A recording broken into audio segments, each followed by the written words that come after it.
अस्सलाम वालेकुम व्यूअर्स। मेरा नाम मौज़म गुलज़ार है और मैं डबलिन आयरलैंड में एक हॉस्पिटल में पीडियाट्रिक रजिस्ट्रार के तौर पे काम कर रहा हूँ।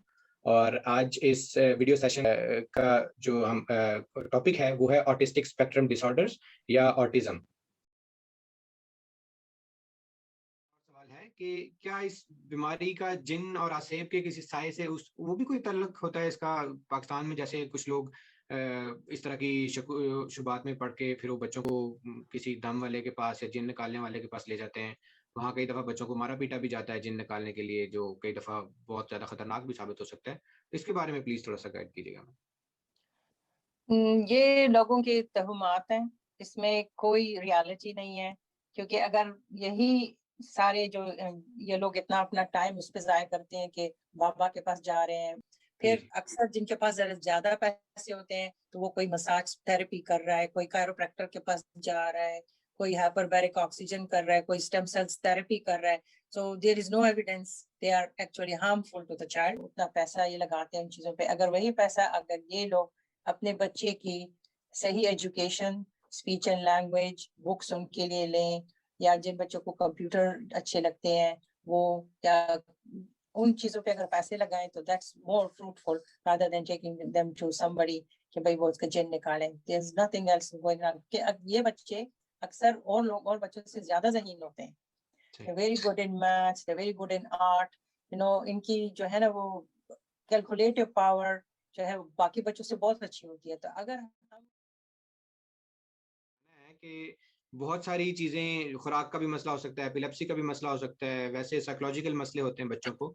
तो इसको फिर मैनेज कैसे किया जाता है? क्या-क्या मैनेजमेंट ऑप्शंस और हमारे हेल्थ प्रोफेशनल्स होते हैं या किस तरह हम इसको मैनेज करेंगे?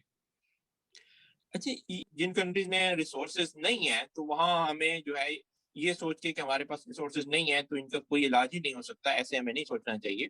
जो अवेलेबल रिसोर्सेज हैं हमारे पास, for example speech and language therapist जहाँ पे अवेलेबल हैं, तो स्पीच एंड लैंग्वेज थेरापी इनकी जो है वो कंटिन्यू की जाए।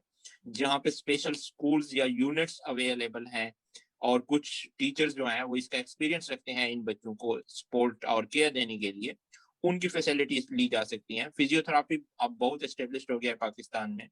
इसी तरह जो है, जो डिफरेंट सोसाइटीज हैं जिसके अंदर सोशल वर्क करने वाले लोग हैं, अगर उनको अवेयरनेस दी जाए और पेरेंट्स को सपोर्ट किया जाए, तो ये बच्चे जो निग्लेक्ट हो रहे हैं इनकी जो है देखभाल में काफी इंप्रूवमेंट लाई जा सकती है।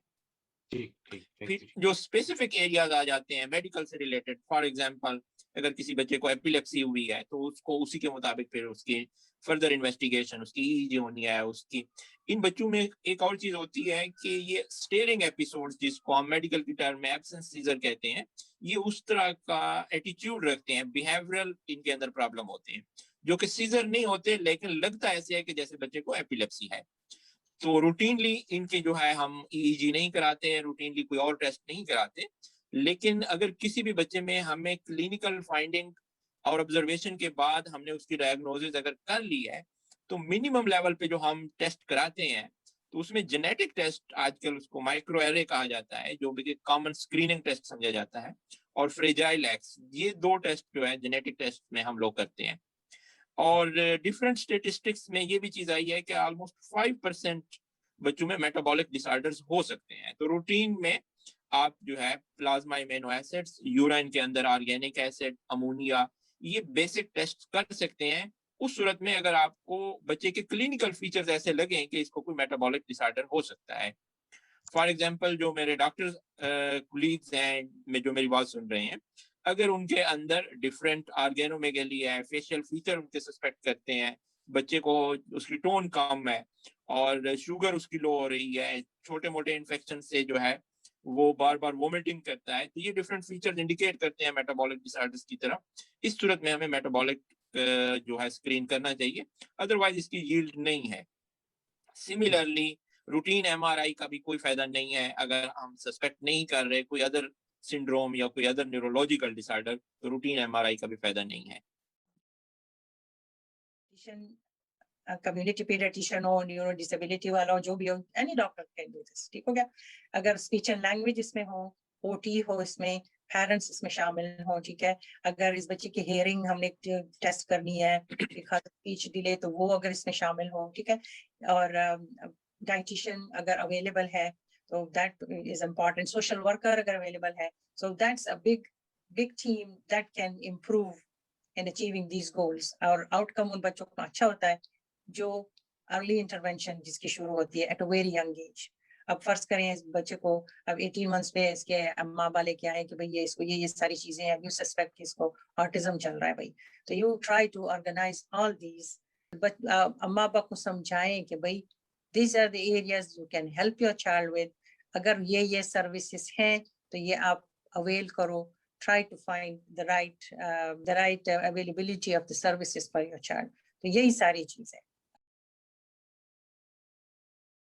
पाकिस्तान में सोशल वर्कर का डिपार्टमेंट एज सच नहीं, उसकी सपोर्ट नहीं है या सोशल वर्कर का एक आइडिया नहीं है पाकिस्तान में। तो पाकिस्तान के हमारे बेस्ट सोशल वर्कर जो हैं वो हैं हमारी दादियाँ नानियाँ और फूफो, घर में चाची ताई, ये जो है इनको चाहिए अगर आपके खानदान में कोई भी बच्चा है तो बराए मेहरबानी आगे आइए और उनके पेरेंट्स की हेल्प कीजिए। उनको अगर उनकी किसी चीज में उनकी हेल्प की जरूरत है उनको वो करें, अगर वो कोप कर भी रहे हैं तो उनको और इनकरेज करें और उनको एक एक्सेप्टेंस वाली फीलिंग दें कि ऐसा नहीं कि उनके बच्चे के साथ कोई मसला है, it's just their kid is different, उनका बच्चा थोड़ा सा डिफरेंट है और स्पेशल है, दैट्स इट, ना कि उसके बच्चे को कोई बीमारी या माजूरी या ज़हनी माजूरी है।